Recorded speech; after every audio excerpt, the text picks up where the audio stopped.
Si l'on croit, comme c'est mon cas, dans la République, à un moment, il faut passer par la franc-maçonnerie.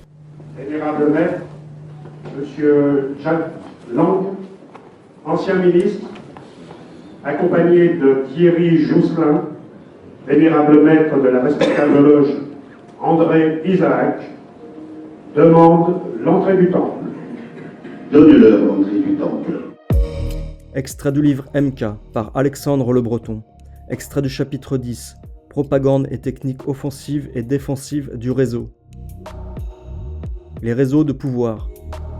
Commençons tout d'abord par définir le mot réseau. C'est un terme qui découle du mot latin retis, au pluriel retes, rets, signifiant filet. Le terme rets, le plus souvent utilisé au pluriel, désignait un filet pour prendre des oiseaux, des poissons ou du gibier. Dans un sens figuré, il signifiait un artifice par lequel on s'empare de quelqu'un ou de son esprit.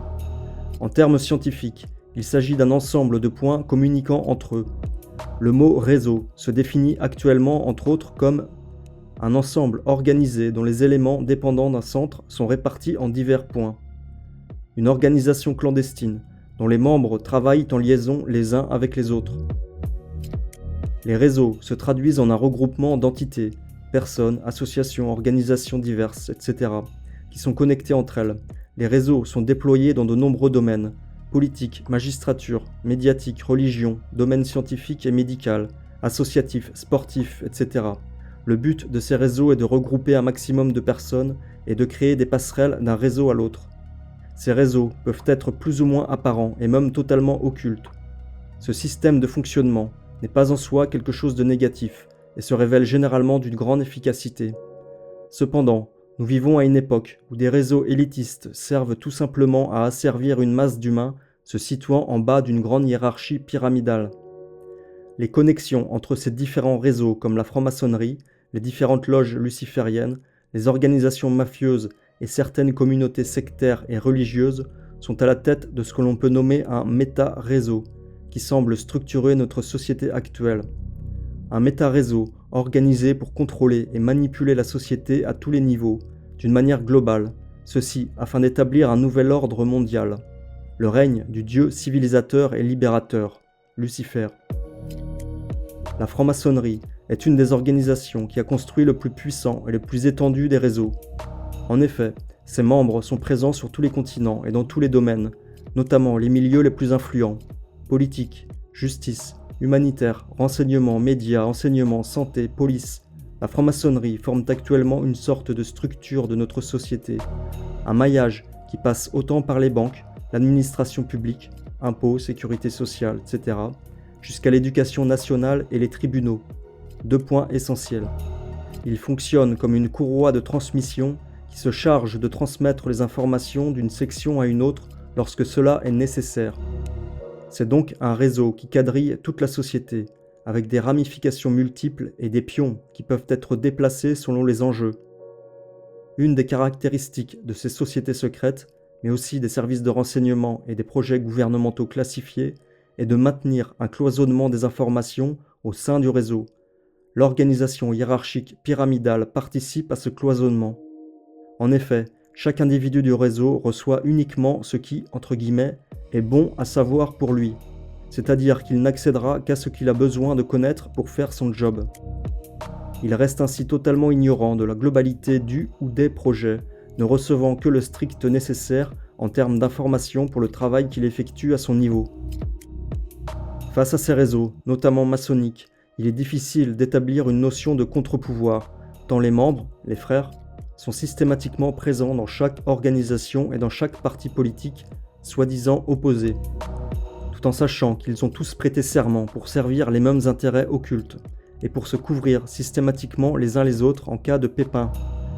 Peu importe le parti politique ou la gravité des délits dont ils seraient incriminés, le serment de loyauté envers un frère passe toujours en priorité. On ne peut donc pas parler d'indépendance et de neutralité concernant la justice française, aujourd'hui totalement noyautée par le réseau maçonnique. Les francs-maçons se rendant service systématiquement entre eux. Un frère de loge passera toujours avant un profane.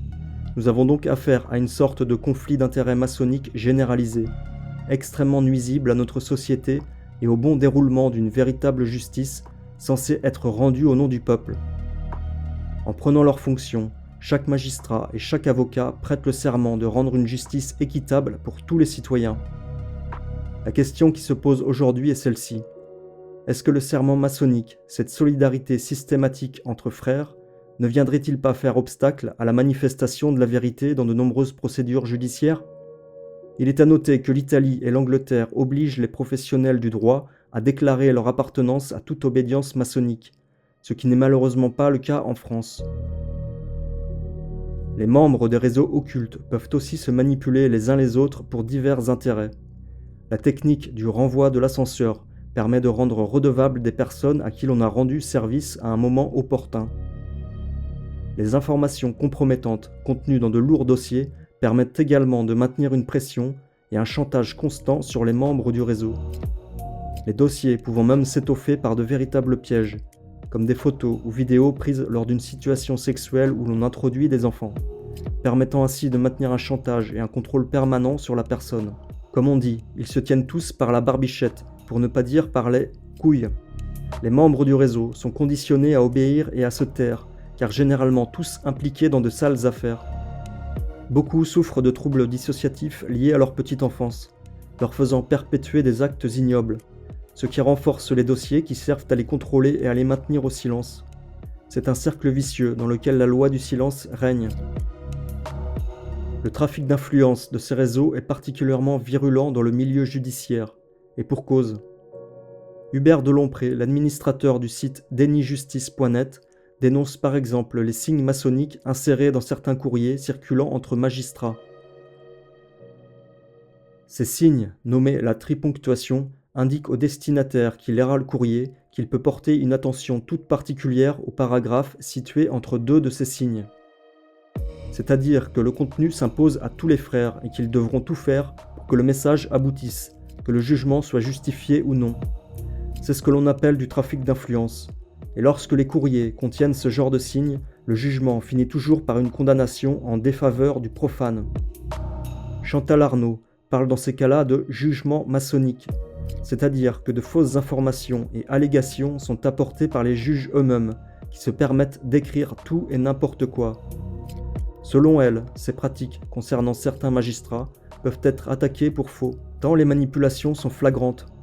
Ces malversations allant même jusqu'à faire disparaître certaines pièces du dossier faisant office de preuve. Il existe véritablement des aberrations de jugement données au nom du peuple, sans que personne ne puisse réagir, puisque tout ceci se passe dans les tribunaux, bien souvent en huis clos, et par les magistrats eux-mêmes. La difficulté face à ces jugements honteux est qu'ils s'imposent de fait, la magistrature incarnant entre guillemets la loi. Il est donc très difficile pour un citoyen lambda de contrer de telles actions d'un système judiciaire qui impose un rouleau compresseur quasi inattaquable, intimidant et menaçant. Le terme généralement employé par les médias pour adoucir ces aberrations est « dysfonctionnement judiciaire ». Il ne s'agit évidemment pas de dysfonctionnement, mais bien d'une organisation qui ne laisse justement pas la place à la moindre erreur. Ce monde de la justice est un monde corporatiste, où greffiers, huissiers, avocats, juges, procureurs mangent ensemble, sortent ensemble et se marient entre eux. Nous retrouvons ce même fonctionnement dans le monde politique et journalistique. Ainsi, tout le monde se protège, c'est une sorte de caste au-dessus du peuple. La structure pyramidale de la société n'est pas quelque chose de nouveau, mais le problème est le trafic d'influence et les conflits d'intérêts qui gangrènent la société, autant au niveau juridique, médiatique, politique que pharmaceutique. Lorsque le système judiciaire abuse clairement de son pouvoir, il est temps de sonner l'alarme. Toutes les décisions de justice sont rendues au nom du peuple français. Les « dysfonctionnements et autres erreurs judiciaires devraient donc être jugés à leur tour par le peuple français, afin de condamner et révoquer ces magistrats qui abusent de leur pouvoir. Certains nomment ce système de corruption la République des copains, mais devrions-nous dire plutôt la République des frères. Ce qui est pervers dans ces réseaux, c'est le secret avec un grand S. Il s'agit d'une hiérarchie parallèle, un pouvoir invisible. Dans le documentaire de France 5 intitulé Grand Orient, les frères invisibles de la République, le franc-maçon Alain Bauer déclare sans aucune retenue devant une caméra que, je cite, « ce qui est étudié en loge le lundi devient une proposition de loi le vendredi et une loi la semaine suivante. Le processus, même si je l'accélère pour le propos, est extrêmement rapide car tout est linéaire.